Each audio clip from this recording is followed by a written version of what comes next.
Hi నమస్తే అండి, నేను సత్యాని. Welcome back to Sri Satya recipes. ఈ వీడియోలో డ్రై ఫ్రూట్స్ చాక్లెట్ కేక్ని తయారు చేయడం చూపిస్తున్నాను. అయితే ఈ డ్రై ఫ్రూట్స్ చాక్లెట్ కేక్ని చాలా ఈజీగా చేసుకోవచ్చు, చాలా టేస్టీగా ఉంటుంది. అలాగే ఇలా హెల్తీగా ఇంట్లోనే చేసుకోవచ్చు. ఈ క్రిస్మస్కి ఇంట్లోనే ఇలా హెల్తీగా డ్రై ఫ్రూట్స్ చాక్లెట్ కేక్ని తయారు చేసుకొని అందరూ చాలా ఎంజాయ్ చేయండి. సో ఈ వీడియో మీకు నచ్చిందంటే లైక్ చేయడం మర్చిపోకండి. అలాగే కామెంట్స్ తెలియచేయండి. మీ ఫ్రెండ్స్కి రిలేటివ్స్కి షేర్ చేయండి. మన ఛానల్ని కొత్తగా చూస్తున్న వారైతే సబ్స్క్రైబ్ చేసుకోండి. సో వీడియోలోకి వెళ్ళిపోదాము. ఒక బౌల్లోకి పావు కప్పు పాలు పోసి కట్ చేసిన బాదం పప్పు 1 టేబుల్ స్పూన్, కట్ చేసిన జీడిపప్పు 1 టేబుల్ స్పూన్, కిస్మిస్లు 1 టేబుల్ స్పూన్, నల్ల ద్రాక్ష 1 టేబుల్ స్పూన్, నువ్వులు 1 tablespoon, tutti fruttis 1 tablespoon, cut చేసిన 2 ఎండు ఖర్జూరం వేసి అన్నింటినీ ఒకసారి కలిపి పాలల్లో 1 గంట పాటు నానబెడుతున్నాను. కేక్ ప్యాన్లో 1 స్పూన్ ఆయిల్ వేసి కేక్ ప్యాన్ మొత్తం ఆయిల్ అప్లై చేసి 1 స్పూన్ మైదా పిండిని వేసి మొత్తం డస్ట్ చేసి మిగిలిన పిండిని తీసేసేయాలి. దీన్ని పక్కన పెట్టి మిక్సీ జార్లోకి పావు కప్పు రిఫైండ్ ఆయిల్ వేస్తున్నాను. పావు కప్పు ఫ్రెష్ పెరుగును వేసుకోవాలి. హాఫ్ కప్పు షుగర్ని వేసి 1/2 టీ స్పూన్ వెనిగర్ని వేస్తున్నాను.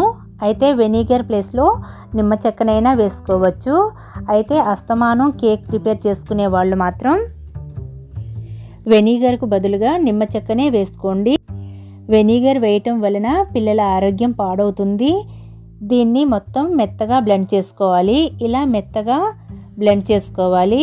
ఒక మిక్సింగ్ బౌల్లోకి దీన్ని వేసి స్ట్రైనర్లోకి 1 కప్పు మైదా పిండిని వేసి 2 టీ స్పూన్స్ వరకు కోకో పౌడర్ని వేసి 1 టీ స్పూన్ బేకింగ్ పౌడర్ని 1/2 టీ స్పూన్ బేకింగ్ సోడాని వేసి జల్లించుకోవాలి. జల్లించిన ఈ ఇంగ్రీడియంట్స్ అన్నింటినీ కూడా కట్ అండ్ హోల్డ్ మెథడ్లో కానీ లేక ఒకే డైరెక్షన్లో కానీ కలుపుకోవాలి. ఇందులో పాలల్లో నానబెట్టి ఉంచిన డ్రై ఫ్రూట్స్ని కూడా వేసేసి కలుపుకోవాలి. కొద్దిగా వెనిల్లా ఎసెన్స్ని వేసి ఇంకొక 3 టేబుల్ స్పూన్స్ వరకు పాలు పోసి ఇలా ఒకే డైరెక్షన్లో కలుపుకోవాలి. దీని కంటెన్సీ అనేది ఇలా ఉండాలి.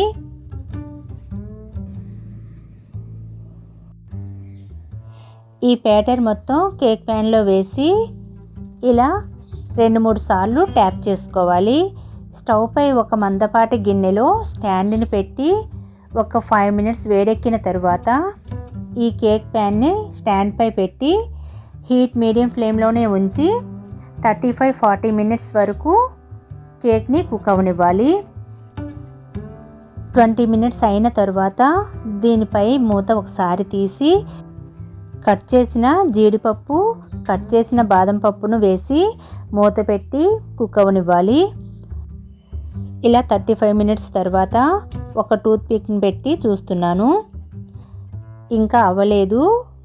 ఇలా అంటుకుంది అంటే ఇంకో 5 మినిట్స్ ఉంచుకుంటే సరిపోతుంది. ఇంకొక 5 మినిట్స్ తర్వాత ఇలా టూత్ పిక్ పెట్టి చూస్తున్నాను.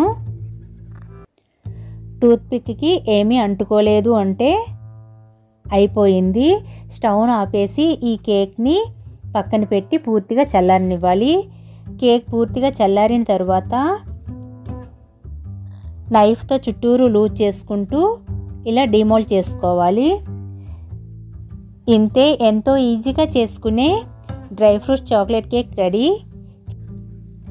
చాలా హెల్తీగా ఇలా ఇంట్లోనే చాలా ఈజీగా డ్రై ఫ్రూట్స్ చాక్లెట్ కేక్ని ఇలా సాఫ్ట్గా స్పాంజీ లాంటి కేక్ని తయారు చేసి అందరూ ఎంజాయ్ చేయండి. ఈ వీడియో మీకు నచ్చినట్లయితే లైక్ చేయండి. మీ ఫ్రెండ్స్కి రిలేటివ్స్కి షేర్ చేయండి. మన ఛానల్ని కొత్తగా చూస్తున్న వారైతే సబ్స్క్రైబ్ చేసుకోండి. Thanks for watching Shri Satya recipes.